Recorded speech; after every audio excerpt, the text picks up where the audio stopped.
Hi!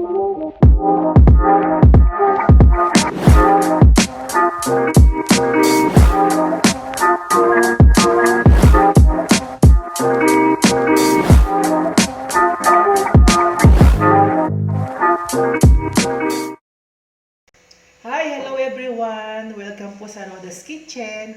Since weekend naman po ngayon, nag-anda po ako ng special na putahe. Ang ating crispy Kare Kare. Yan. Yan po yung mga ingredients natin. Tara po, magluto na tayo. Ito po yung mga ingredients na gagamitin natin. Ang garlic, onion, crushed peanuts, giniling na mani, para mas malasa po siya, shrimp paste, alamang po sa Tagalog, at swete po, at swete powder, salt. Pechay po, tatanggalin lang po natin ng dulo. Sitaw po na ganito kahahaba, kasi nga po, pang kare-kare siya. Talong po, mamaya po natin siya iwahin pag malapit na natin siyang lutuin para po maiwasan natin ng pangingitim. At ang pata po ng baboy natin, dapat po ganito po ang hiwa. Ang tawag po sa hiwang ito ay display cut. Yan po, meron po akong pressure cooker para po mas madali kong mapalambot ang pata. Kasi po sa pressure cooker, 30 minutes lang po pwede na pong lumambot ang pata. Yan po, may tubig na po siya, ilalagay ko na po yung pata. Anlawan nyo muna po, inanlawan ko na po ito ng bonggang-bongga. Yan po, lalagay po natin yung pata dyan. Tapos po, lalagyan po natin ng asin. Yan. Isiset po natin ng pressure cooker. Ayan po, pinakulo ko na po yung pata. Dito nga po sa pressure cooker. 20 minutes lang po, lumambot na po siya. Ngayon po, ipiprito natin yung pata para po maging crispy. Yan nga po siya, oh.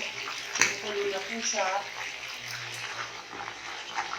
Yan po, luto na po ang ating crispy pata. Ngayon po naman, magigisa na po tayo para po sa Kare Kare sauce. Tara na po! Ang peanut butter po natin ay nilagyan ko ng tubig. Ngayon po, hahaluin po natin. Yan, halo lang po tayo ng halo hanggang sa ma-absorb niya po ang tubig. Para po pag nilagay natin sa sauce ng Kare Kare, hindi po siya mamuho. Diyan ko po pinakuluan yung pata ng baboy natin. Ngayon po, diyan ko rin po palalambutin ang mga gulay natin. Uunahin ko po ang pechay.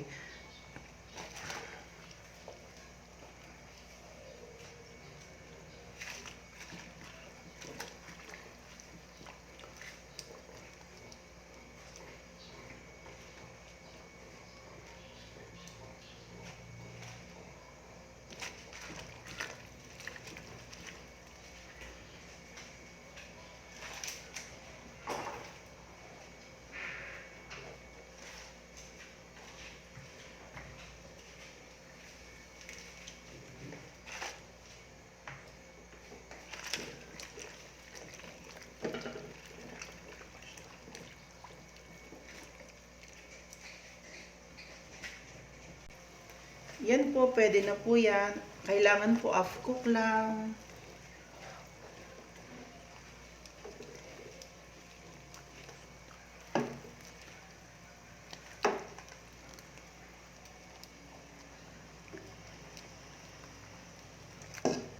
Ngayon naman po, isunod natin ang ating sitaw. Kailangan po ugasan nyo ang gulay bago nyo pakuluin. Ugasan nyo ng mabuti po.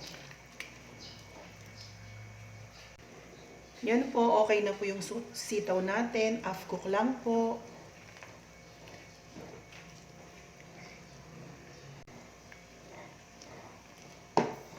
Yan po, half cook lang po ang sitaw natin.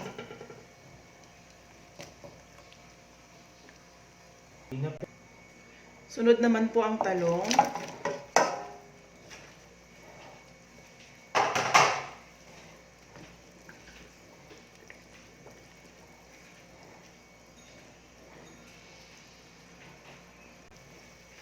Yan, okay na po ang talong natin. Dapat po half cook lang ang talong natin para po yung vitamins po hindi mawala.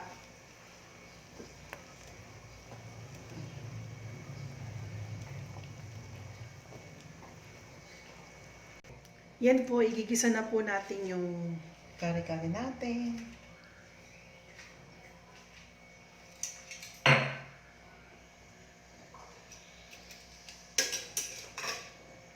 Unahin po natin yung bawang.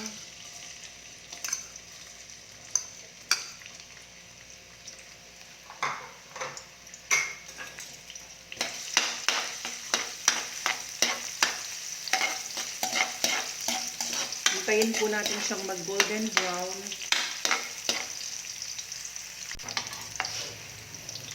Sunod po ang sibuyas.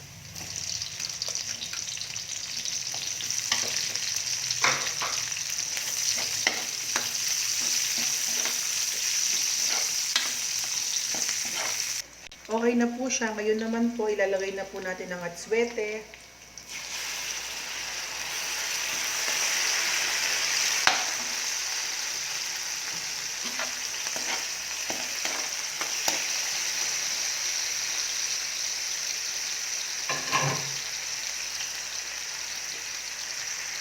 Ang sunod naman po yung pinagpakuluan ko po ng pata ng baboy ay ilalagay ko sa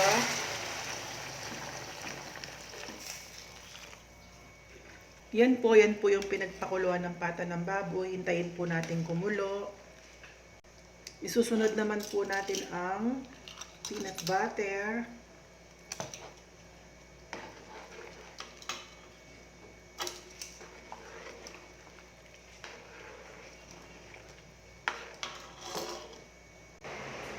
Ayan po siya, oh. Sarap na po niya.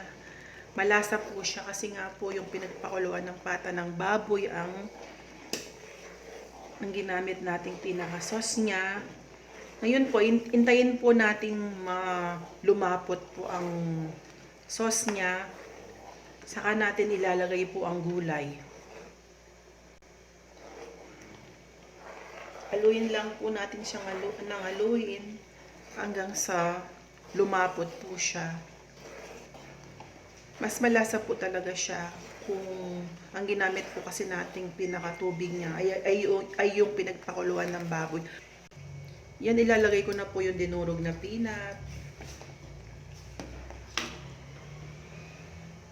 Maglalagay po ako ng konting sugar para po malinamnam po siya. At hindi po siya masyadong maalat. Yan po, okay na po siya. Medyo malapot na po siya. Ilalagay na po natin yung ginawa nating crispy pata. Ilalagay na po natin siya. Yan po siya.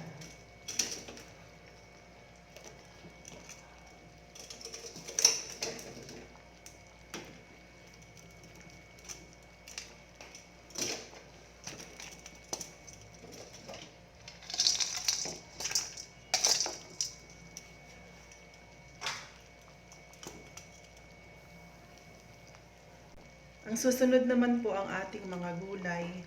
Ilalagay na po natin siya.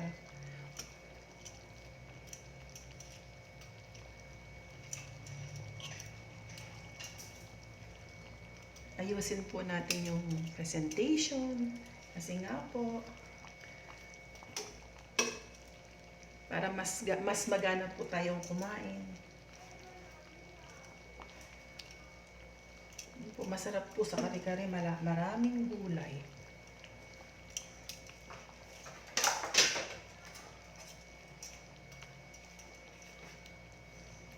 Talong naman po ngayon ang sunod.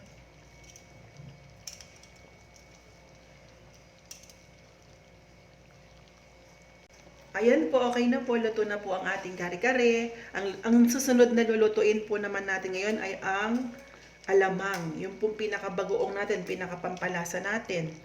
Tara po, magisa na tayo. Yan po, magigisa po tayo ngayon ng alamang. Lalagyan bawang sibuyas po.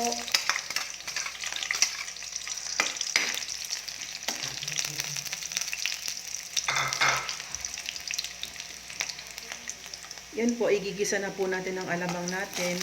Nilagay ko na po yung mantika. Ngayon naman po, bawang yan.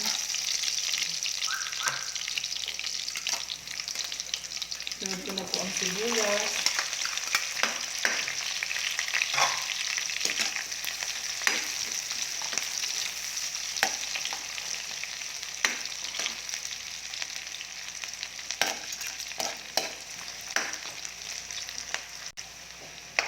Sunod na po natin ang alamang natin.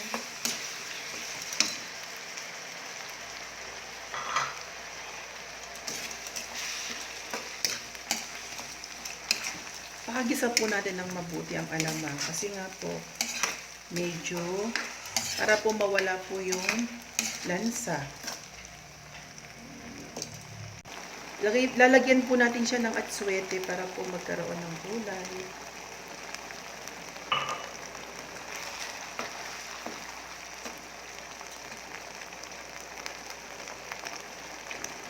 At konting toyo po. Konti lang po.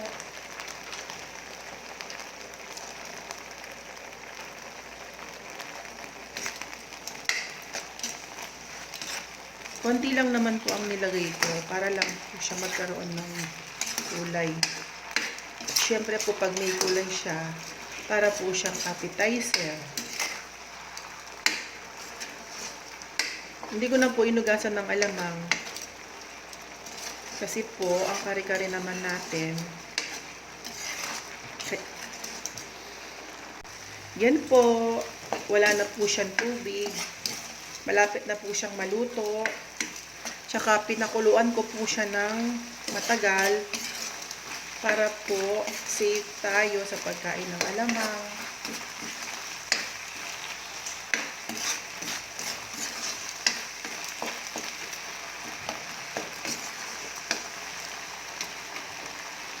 Yan po, luto na po siya. Luto na po ang alamang natin. Ita-transfer na po natin siya sa plato.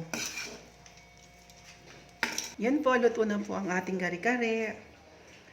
Napakalambot po ng ating baboy. Yan po siya. Yan po siya. Yan.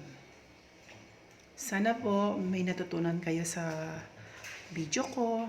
At sana po huwag niyong kalimutan mag-subscribe, mag-like, mag-comment, at i-ring po yung notification bell. Bye-bye po. Sa susunod na video ko po ulit. Salamat po. Bye-bye.